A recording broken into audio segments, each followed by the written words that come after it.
Creature Commandos. Now, we had Creature Commandos episode 4. Now, unlike Skeleton Crew, I felt that this episode was, for me, the best episode of the entire series. I thought the storytelling was a lot better in this episode. And for me, at least, I felt that this was the best episode of the entire series. Sean, how'd you feel about Creature Commandos episode 4? It's better than the first 3 episodes, yeah. But I'm still not liking the show, right? I mean, yes, it was better. I thought it was interesting, and I think we talked about this a few weeks ago when we were covering the first 2 episodes, that we thought with Weasel's character, because we had seen like a trailer for the upcoming season, and we saw the little snippet of Weasel dragging one of the kids like in this, as the cops were looking through the window and seeing him, and we thought to ourselves, well, is he saving, because the building was on fire at that point, is he saving them or is he killing them? And we had anticipated, well, he might have been set up. He might not have killed any kids, and he's just been framed, which now, in fact, that's the story. He didn't kill any of these kids. He was, in fact, friends with them and was trying to save them. And unfortunately, he couldn't save any of them, and then got blamed for their murders. Yeah. If I compare this episode to the other 3, absolutely, it's the best one of the 3. Has it changed my opinion and swayed me to say, oh, I'm really enjoying the show? No, I'm not there yet. Now, that doesn't mean, again, if the episodes continue like this and got better over the next 3, could I say overall I thought the show got better and got better than what it started off with? Absolutely. Is it something I will revisit? Probably not. This will be a one and done for me. Yeah, I'll watch it once and I'll be done with it, because for me, I don't care. As we've said previously, I don't care about these characters. I'm not invested in these characters. They're expendable, right? And that's obviously what the point of them Task Force M is. They're expendable, right? So I do, and the next one's called the Iron Pot, so it'll be interesting to see what they focus on that one, just based on the name. But now that we know that their mission is now to kill this princess, is also interesting. Well, what I don't get too is that, like, Rick Flag is like, oh, I want to help you save her, and then he's trying to call her like, hey, they're coming to get you. It's like, dude, shut the fuck up. Like, what are you doing? Like he's whipped or something already. Yeah, I didn't quite get that. I was like, dude, let it go. Like, she basically told you she wanted you, and you're like, I gotta go. And the episode started. So it's kind of like, what are you doing now, dude? Now you're gonna run back and try to make something out of this? Like, no, dude, it's over. Why are you calling her? Like, I guess you're in love with her. Now, when we look at the flashback, which I thought was a really cool scene. When we look at the flashback, here's some images of it. This doesn't seem like the same person. I think somebody takes over her bodies, or perhaps she's somebody else pretending to be the princess. I don't know, but none of these shots of her seem or look like the same princess that we saw, in the previous 2 episodes. Yeah, absolutely. And I wonder if this is, I mean, because they said when she has these premonitions, these flashes of whatever she sees, they typically or turn out to be true, right? Which is now why Waller told them, hey, go kill her, because this is what's going to happen, and I believe this is what's going to happen. Now, is there a possibility that that's not true, where she's now saying, I'm going to have you see what I want you to see and have you kill her for me? Now Antonio has a really good point. Gorilla Grodd, one of his powers is mind control. Not mind like landmines, but mind control. And so if that's the case, he could be putting these thoughts into her mind, because remember, Gorilla Grodd and his army, they don't like humans. They want to vanquish the world of humans, or they just don't trust us. So maybe that's what's going on here. He's controlling her, which is, but then it's like, look, if you're seeing images of Gorilla Grodd, unless you don't know who he is, wouldn't you say, okay, well, let's go find him and kill him, because maybe he's doing something to her? But instead, they're like, go kill the princess. Like, well, I mean, shouldn't we figure out what the fuck is going on now? In this flash forward, whatever, a vision, we do get a glimpse of our new Batman. And obviously, when you look at this image of Batman, that is not Pattinson's Batman. Nope. Unless he gets an upgraded suit that looks like this.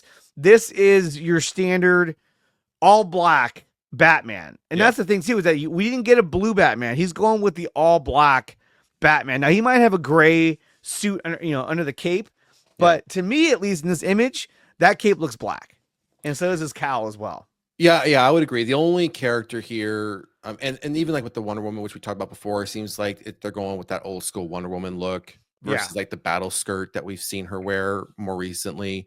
I mean, the Superman looks like the Superman we've seen in the recent trailer, which we'll talk about here in a little bit. The one thing that also I noticed with this episode is they brought Eric back seemingly out of nowhere. Like they just dropped him in this episode after Flag refused to go kill the princess, and now Waller says, puts Bride in charge of the team.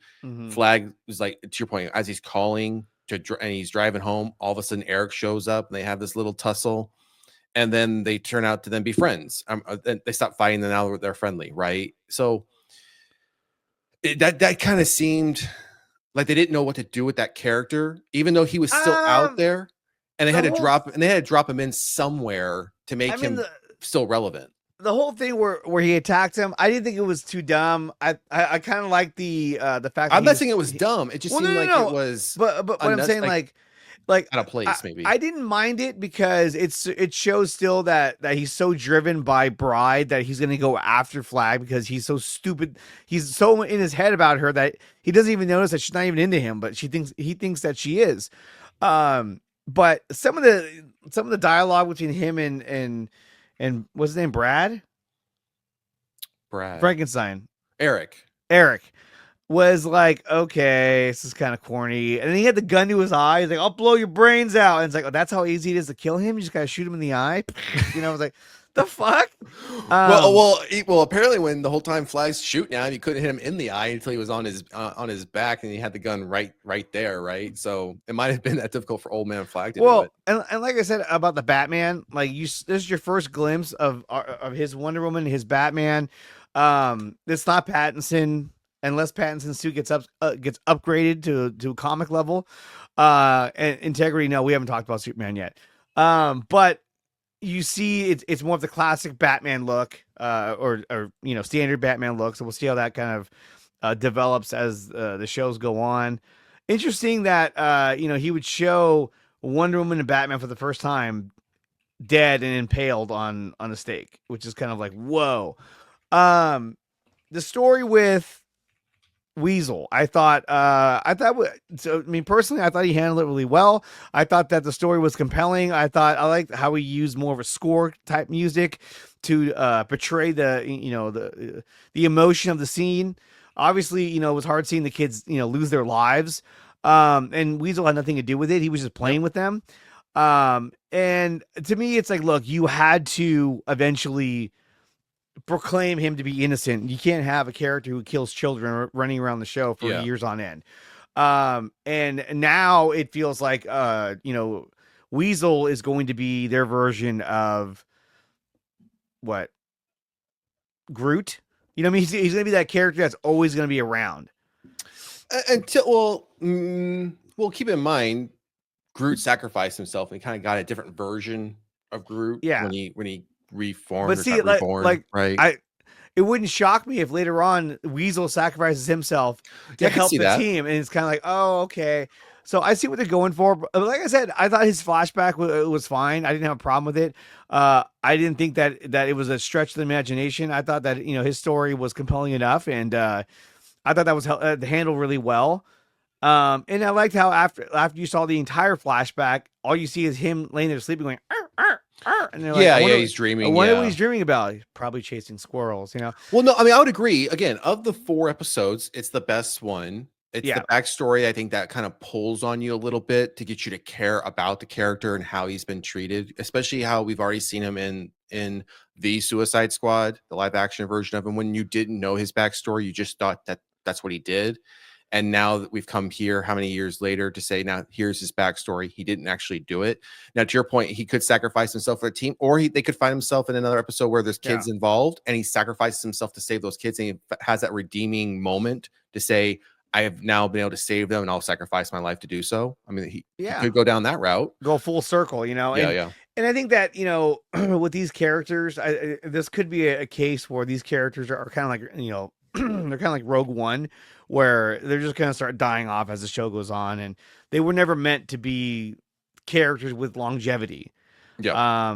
The only one I could see that'll stick around the longest, if I had to make a prediction, is probably Bride, which I think is not the Okay. best character to keep going, but it's being played by a fairly well-known actress. She was in Game of Thrones. I think they might keep her around. I think Dr. Phosphorus, if there's anyone that's going to sacrifice himself for everybody else, I think it'd be him. Yep. Like, I'll hold him here, you guys go, and then everything blows up or something. I don't know. So we'll see what they do with the show. But like I said, I thought it was the best episode. It was more based on story. I thought the writing was pretty good. It had some dumb jokes in it here and there. We got to see Economos. He made some dumb lines. But I like seeing Viola Davis, hearing her voice as Waller. I'm hoping that Waller, the show, isn't like her way out of the DC. I hope they kind of keep her around. But overall, I gave this episode a 7 out of 10. I enjoyed it. I had my review up on the up on my website on the community, which you can join if you go to nicotina.net. I like the vision, but at the same time though, it's like, look, they sprinkled Wonder Woman, Superman, and Batman in front of us, and I was like, yeah, finally something, something to latch onto. And so, but yeah, I gave it a 7 out of 10. I thought it was the best episode of the series yet. And I think it was way better than the other two episodes. I was sick of the whole castle and the corny Eastern European music and Yep. And then on top of that, look, we get this vision where these fucking soldiers are like fucking everybody up. When I was like, wait a minute, the Sons of Themyscira showed up at your castle and they were fucking lighting you dudes up with just fucking machine guns. And now I'm supposed to believe that you guys are like this unstoppable army. Like, what the fuck? Yeah. Yeah. And that's where, again, for what we've seen thus far, it's almost like it's the best of the worst episode. It's like the best of the worst, pretty much just how I would put it. And again, I mean, I know there's some people that absolutely love this show. They've loved every episode. They're fully invested in the characters. And hey, that's awesome. I'm glad there's people out there that are enjoying it. It's just not for me. So yeah, I mean, I'm gonna watch it because I want to see how it relates to the DCU. But this episode was better, but the previous ones still, I felt like they were kind of lousy. They kind of sucked. Yeah. So we'll see how this episode goes. How the show moves on. But from here, I thought it was the best episode. But the other two were garbage. I don't know what show I'm getting from week to week. So we'll see how episode 5 pans out next week. So that's going to do it for Creature Commandos.